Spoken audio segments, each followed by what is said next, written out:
So the Flash, boom, and well, that's putting it mildly. Oh boy. So going into it, earlier predictions were hoping it could be over 100 million for the weekend, and then they started driving it down somewhere between 60 million and 80 million, and then maybe 69 million at the last minute, and then no, it ended up only with 55.1 million domestically, but it brought in another 75 million for the international total, so that brings in 130.1 million dollars. But in comparison to others, it did worse than Black Adam, which Black Adam apparently sealed the DCEU's fate, if that was really in the odds there. With all this business of promoting the return of Henry Cavill and saying, hey, look, guys, he's back. And then less than a month later, whoops, no, he isn't. And then James Gunn comes in and says, hey, we're rebooting, kind of, sort of. So for all intents and purposes, this is how the DCEU goes out, pretty much as it's been operating since its inception. The Flash film, in and of itself, I didn't have that big of a problem with it. It's got problems, no doubt about it. But, of course, I've seen far worse. And after sitting through things like Thor, Love, and Thunder, this was way better than that. But the big things against it, which are blatantly obvious, it's led by a star that's very troubled and was never really accepted in that role. It was badly cast.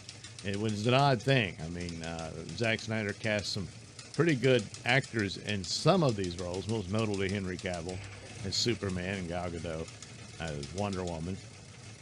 And I really like Ben Affleck as Batman. And so, but boy, I don't know what the deal was. I mean, I knew they wanted a comic relief character, so they went with Ezra, but this is just by no means a take on the Flash. That being said, within the context of Zack Snyder's Justice League, he wasn't as annoying as I thought he would be.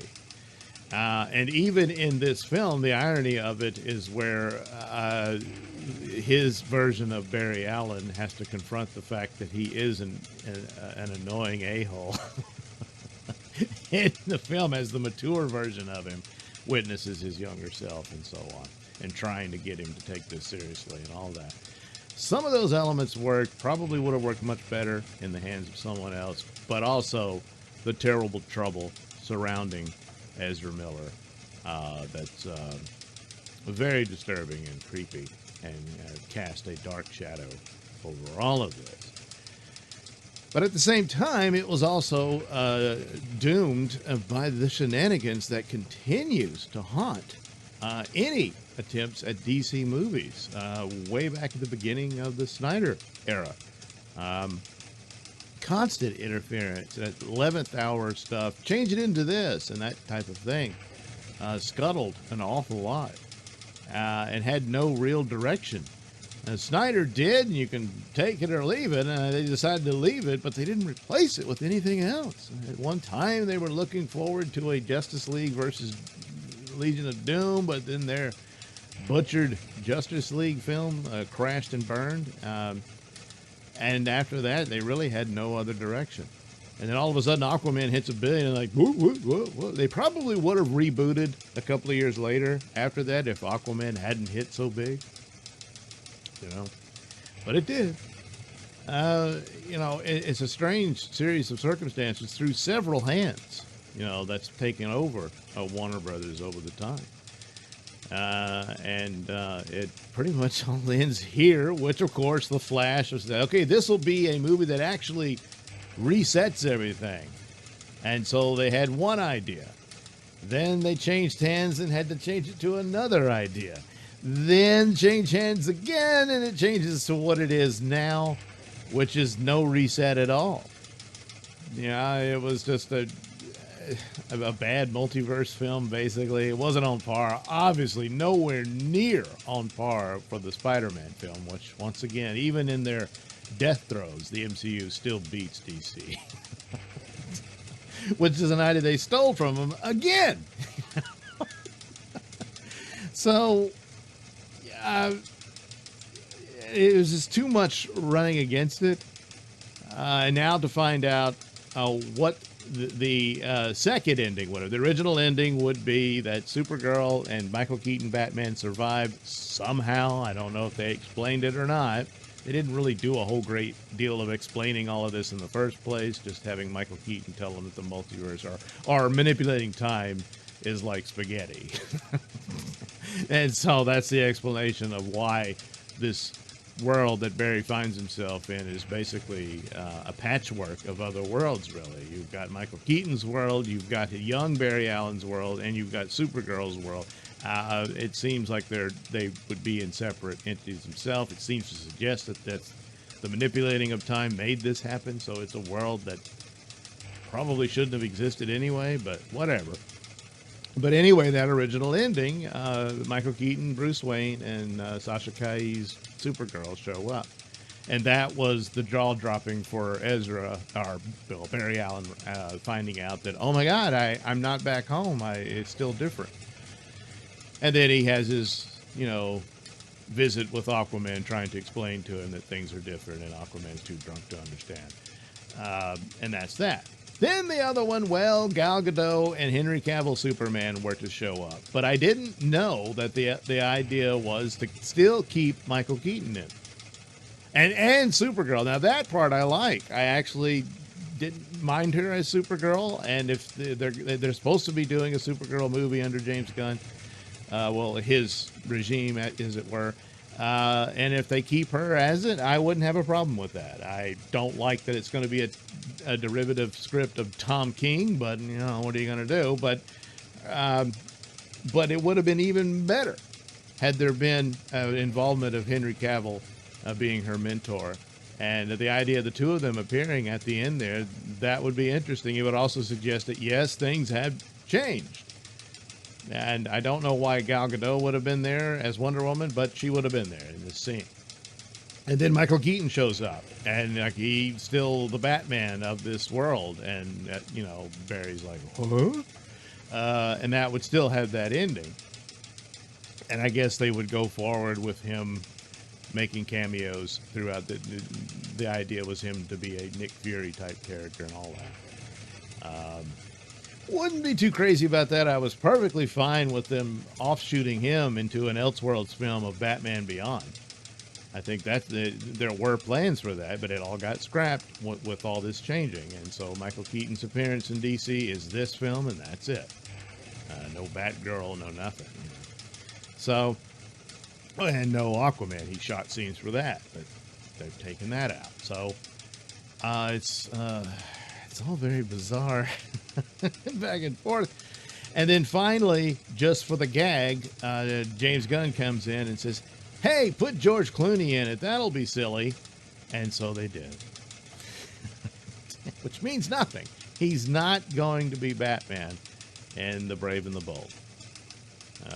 They want a Batman who has a son, yes, be of that age, but not to be Robin's grandpa. So that's the And poor George, I think he could have been a good Batman, but he just never got the chance. So, what are you going to do?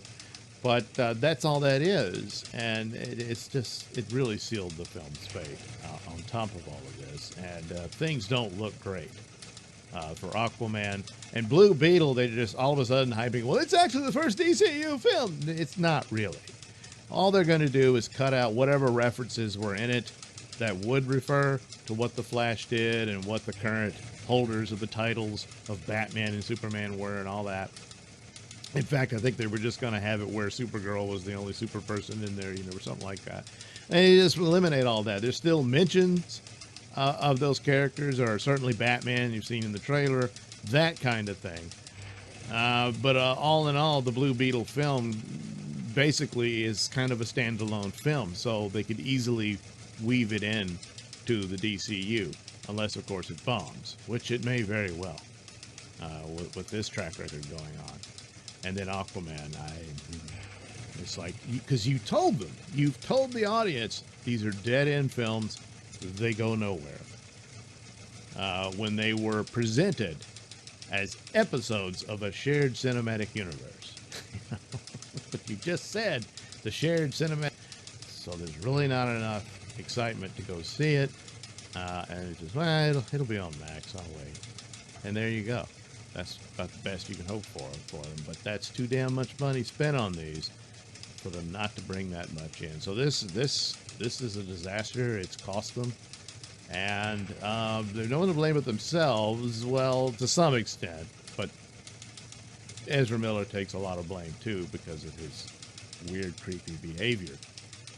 But that's a whole other matter, too, which is far more serious than movies. But that's the deal. And it just continues what I think of as the DC movies are cursed. It's just, you know, I mean, and some things that are just blatantly obvious. And so, also on top of all this, yes, Gal Gadot is no longer Wonder Woman. So that's it. Technically speaking, the only one left is Jason Momoa as Aquaman, but I don't think he's going to continue as Aquaman. I think he will be Lobo, which is actually a better character for him, I think. So it'll probably be a while before you see a new Aquaman. And that's probably for the best anyway, to let it rest a while. But James Gunn has got to knock it out of the park with Superman. If he doesn't do that, this is over. And I don't know, they'll have to put all their efforts behind Harry Potter or something like that. And, you know, Lord of the Rings, but starting to hear bad rumors about that too. At least the animated film, I don't know. But, yeah, it's all very sad. And an awful lot of it was avoidable. But stupid stunts like that with Henry Cavill's back. No, he's not. It did a lot more damage than they realized. You know, just jerking people around. And all this nonsense about this is the best superhero film I've ever seen. It's not the best superhero film. I don't think it's as bad as people are saying it is. It's not the best. It's not. It had no chance of being that. It's just the constant BSing about all of this. Just before they even really get out the gate. I mean, obviously, there is an influence of Gunn and Safran here on this, you know, the choice of Clooney and that sort of thing, changing up the endings for these films beyond their original intent, which, again, 11th hour changes again. But they haven't really done their Superman Legacy will be their first Superman film. And so these really aren't their films, but they've meddled with it, and their decisions did affect it. How much better could The Flash have done? Well, we just have to go into the multiverse to see where it didn't have these problems. But it certainly didn't help. And so now there's an even bigger Mount Everest-sized hill for them to climb to try to get to the top. And already elements are there that I'm very troubled by the direction they appear to be going. Some looks good, but a lot doesn't. And the Authority and all that, and having Superman be a part of it, or be them being involved in his film and all that. And the Authority just doesn't even belong in the DC world, in my opinion. They're better off on their own. But anyway, so it's all very sad, and as of now, not a lot of signs of anything positive on the way anytime soon. At least Superman and Lois got a 4th season. That's nice. It's cut short, and they're losing Sam Lane, but at least hopefully they'll get a good send-off. But that's about it. Everything else is pretty down in the dumps for DC as of now. So hopefully they can pull some rabbits out of the hats, but we'll just have to wait and see.